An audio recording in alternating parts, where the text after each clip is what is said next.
Good morning विद्यार्थी मित्रों। कक्षा 11 विषय हिंदी आरोह भाग 1। हमारी कहानी का नाम है नमक का दारोगा, जिसके लेखक है मुंशी प्रेमचंद्र। इस कहानी की शुरुआत में नमक का नया विभाग बनता है, जिसमें नौकरी के लिए सभी लोगों का जी ललचाता है। मुंशी वंशीधर भी अपनी पढ़ाई पूरी कर चुके हैं, नौकरी की तलाश कर रहे हैं। तब उनके पिता उन्हें शिक्षा देते हैं कि नौकरी में आवक जो होती है या जो वेतन है वो मनुष्य देता है, पर जो ऊपर की आय है वो ईश्वर की देन है। उपदेश जो उनके पिताजी उन्हें देते हैं, वंशीधर एक आज्ञाकारी पुत्र की तरह उन्हें सुनते हैं। उनका आशीर्वाद लेकर नौकरी की तलाश में निकल जाते हैं। जाते ही जाते नमक विभाग में दरोगा पद पर प्रतिष्ठित हो जाते हैं। आगे की कहानी की देखेंगे। जाड़े के दिन थे और रात का समय। जाड़े के दिन यानी ठंडी के दिन थे, रात का समय। नमक के सिपाही चौकीदार नशे में मस्त थे। मुंशी वंशीधर को यहाँ आए अभी 6 महीने से अधिक ना हुए थे, लेकिन इस थोड़े समय में ही उन्होंने अपनी कार्यकुशलता और उत्तम आचार से अफसरों को मोहित कर लिया था। यानी अपने काम में निपुण थे और उनके व्यवहार से अफसर उनसे खुश रहते थे। अफसर लोग उन पर बहुत विश्वास करने लगे। अफसर उन पर बहुत यकीन करते थे। नमक के दफ्तर से 1 मील पूर्व की और जमुना बहती थी। जमुना यानी यमुना नदी बहती थी। उस पर नावों का एक पुल बनाया हुआ था, यानी उसके ऊपर नाव का पुल बनाया गया था। दरोगा जी किवाड़ बंद किए मीठी निद्रा से सो रहे थे। दरोगा जी यानी मुंशी वंशीधर की बात हो रही है। किवाड़ यानी दरवाजा बंद करके मीठी नींद में सो रहे थे। अचानक आंख खुली तो नींद नदी के प्रवाह की जगह गाड़ियों की गड़गड़ाहट यानी गाड़ियों की आवाज तथा मल्लाहों का कोलाहल सुनाई दिया। मल्लाह यानी जो नौका चलाते हैं, उनकी ध्वनि सुनाई दी। उठ बैठे। इतनी रात गए, गाड़ियां क्यों नदी के पार जाती हैं? अवश्य कुछ न कुछ गोलमाल है। जब गाड़ियों की आवाज आती है और मल्लाहों की आवाज सुनाई देती है, तो उनके मन में शक होता है कि इतने रात गए, ये गाड़ियां नदी के पार क्यों जा रही हैं? अवश्य कोई ना कोई बात है। तर्क ने भ्रम को पृष्ठ किया। वर्दी पहनी यानी यूनिफॉर्म पहनते हैं। तमंचा जेब में रखा।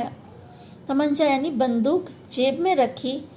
बात की बात में घोड़ा बढ़ाए हुए पुल पर आ पहुंचे।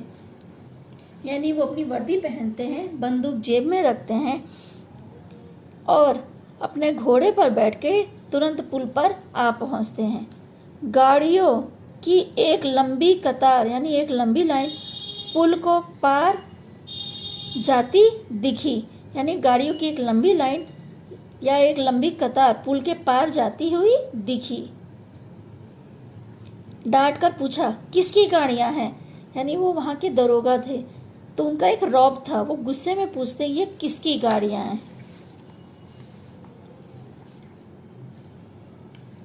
थोड़ी देर तक सन्नाटा रहा, यानी थोड़ी देर तक शांति छा के। सन्नाटा यानी शांति छाना।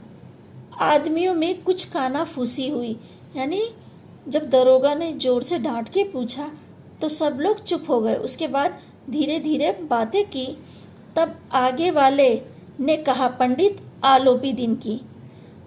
फिर आगे मुंशी वंशीधर, कौन पंडित आलोपी दिन? तो गाड़ी के ड्राइवर ने कहा, दातागंज के। मुंशी वंशीधर चौंके यानी आश्चर्य से। पंडित आलोपी दिन इस इलाके के सबसे प्रतिष्ठित जमींदार थे। यानी उनका रुतबा भी था और लोग इज्जत भी करते थे। लाखों रुपयों का लेन देन करते थे। यानी रोज उनका लाखों रुपयों का लेन देन होता था। इधर छोटे से बड़ा कौन ऐसा था जो उनके ऋणी ना हो? यानी वो कहते कि वहाँ पर कौन ऐसा छोटे से बड़ा था जिन्होंने उनसे पैसे उधार ना लिया। व्यापार भी बड़ा लंबा चौड़ा था, यानी व्यापार भी उनका काफ़ी फैला हुआ था। बड़े चलते पुर्जे आदमी थे, यानी काफ़ी चतुर व्यक्ति थे। अंग्रेजी अफसर उनके इलाके में शिकार खेलने आते और उनके मेहमान होते, यानी अंग्रेजी अफसरों से भी उनका उठना बैठना था। 12 मास सदा व्रत चलता था, यानी 12 महीने वह अनाज का वितरण या लोगों को अनाज दान करते थे। मुंशी जी ने पूछा, गाड़ियाँ कहाँ जाएंगी? उत्तर मिला, कानपुर।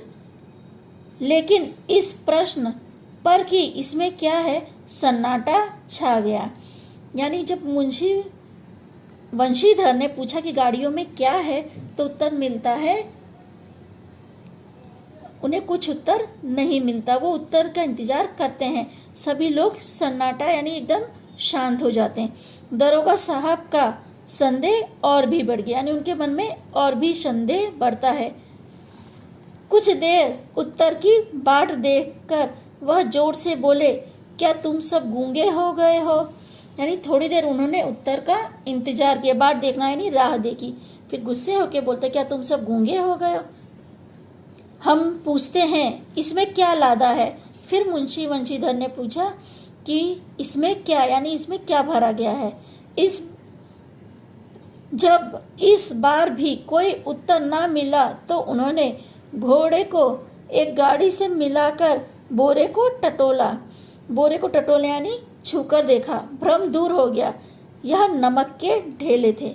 जब उन्हें उत्तर नहीं मिलता है तो उनका संदेह और बढ़ जाता है।